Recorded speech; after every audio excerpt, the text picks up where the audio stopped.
3D movie cinema, the only show that's 3 dimensions away from Gordon Ramsay opening up a restaurant that sends everyone to hell. I'm your host, 3D Jake, and today we're looking at The Menu. The Menu was a movie that was released last year, and this movie, it came under the radar for me because I have not seen it yet, and so I was like, I really wanted to check this movie out, and I've been hearing great things about it. So finally I saw it on HBO Max, and it's like, you know what, I really want to review this movie. The movie is directed by Mark Mylord, who directed several episodes of Game of Thrones. Sorry if I butchered that name, Mark.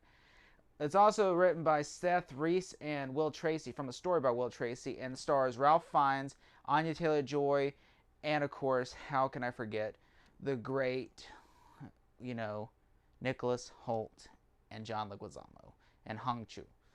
The movie is essentially about, Nicholas Hoult and his girlfriend, who actually is an escort that he hired to bring over. He hired to bring her over, and to this private chef. It's like an island where they're gonna go and cook food, and basically exquisite meals and stuff. And then of course it's all plotted out and everything to where every meal. And it turns out the chef is basically, it's a revenge plot because he's here to get revenge on all these people that made him lose interest in cooking. And so this is like his final hurrah. And so at the end of the night, he plans to murder everyone in this room. But things change whenever Anya Taylor-Joy comes in because she was not part of the plan. And so he gives her the option she can die with the staff or die with them. And then, of course, chaos ensures, and it's like a fight for survival and all that stuff. And this movie really is, it's unique. I thought it was unique. The cooking aspect I thought was unique. To me, the plot really felt generic because I feel like we've seen this movie 1,000 times already. Only this, what I thought was interesting was it had a twist of chefs this time, because we had it with billionaires. Like we've seen this before with Would You Rather or Ready or Not. And so I felt like we've seen this before, only difference is this time it's with chefs. So with that kind of more intrigued me. It was like, okay, it's like, imagine if Gordon Ramsay was really fucked up and he was planning on killing everyone in Hell's Kitchen at the end of the night. That's what I kind of, thought about when I was listening. It's like, and so I thought this is a very interesting aspect of this. And I really like that aspect of this movie. And I thought this was great. I thought it was really great. I thought Anya Taylor-Joy was always great. She's always great in everything she's in.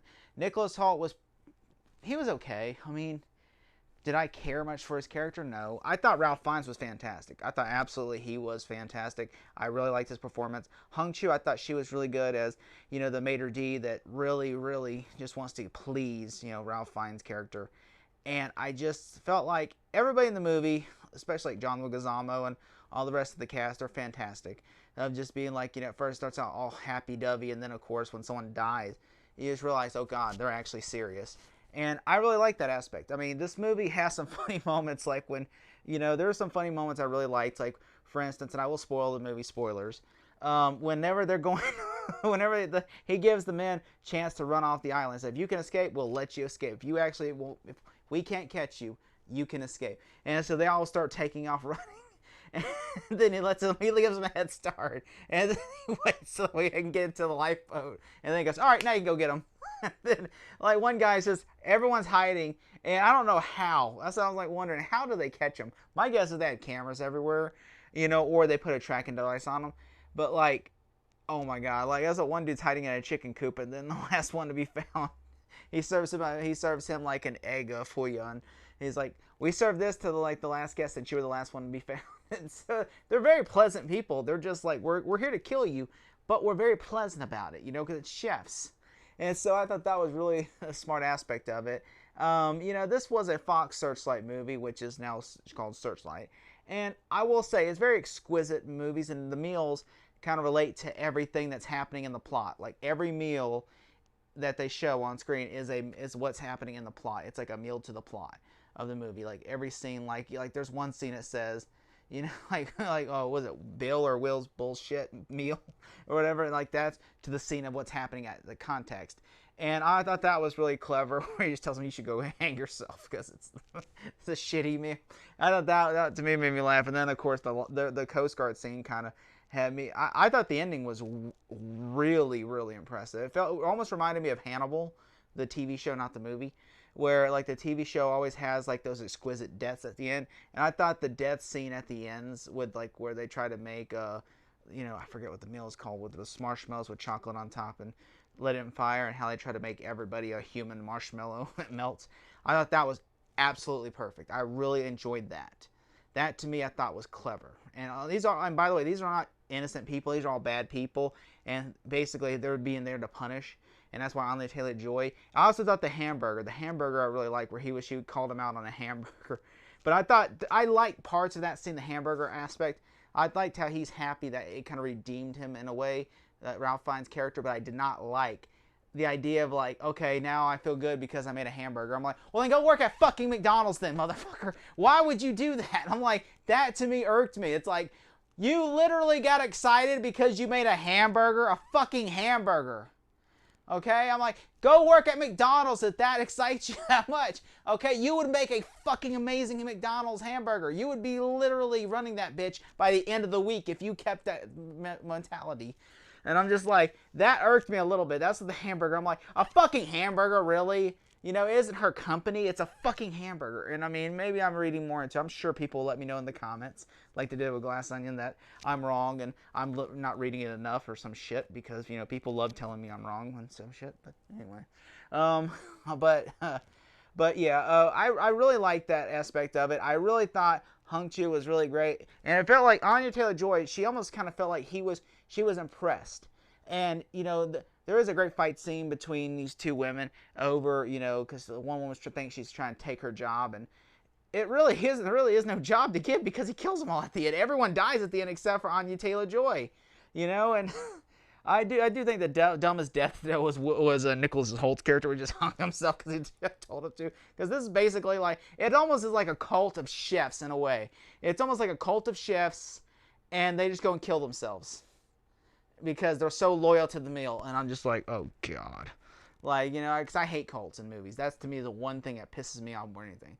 But this was fine, okay, because this worked. You know, this didn't piss me off as much. It didn't help the grading of this movie, but it didn't also hurt it either. I did think everyone was great. Ralph Fiennes was great, and he wasn't really like a villain. Like, he was just someone you could relate to, but you understand why he's doing this. And I did like how they kept trying to escape and everything. And they're like, we're not gonna let you escape, but you could try, you know. And it was clever. And like, I thought at the end how they all just like were just like, the chefs would just kill themselves by turning gas on and everything, just like, yes, chef, and, you know, I thought that was clever.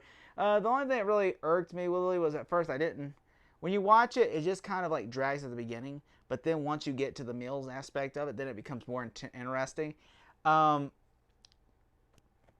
was my only pet peeve with the movie. I did think it was well directed, well written. I don't know if it was just a little bit at the beginning dragged. If it wasn't for that, I think this would have been like an A+ movie. Although I will say it is well written, well scored. I think everybody about this movie was perfect. And so, also, yeah, I had to complain about this too, okay? So she's literally on a boat, runs out of gas or whatever, the engine stops running, whatever, and she sees the place blow up, and then she sits there and eats her hamburger. And I'm like, okay, well, what happens if no one comes and rescues you?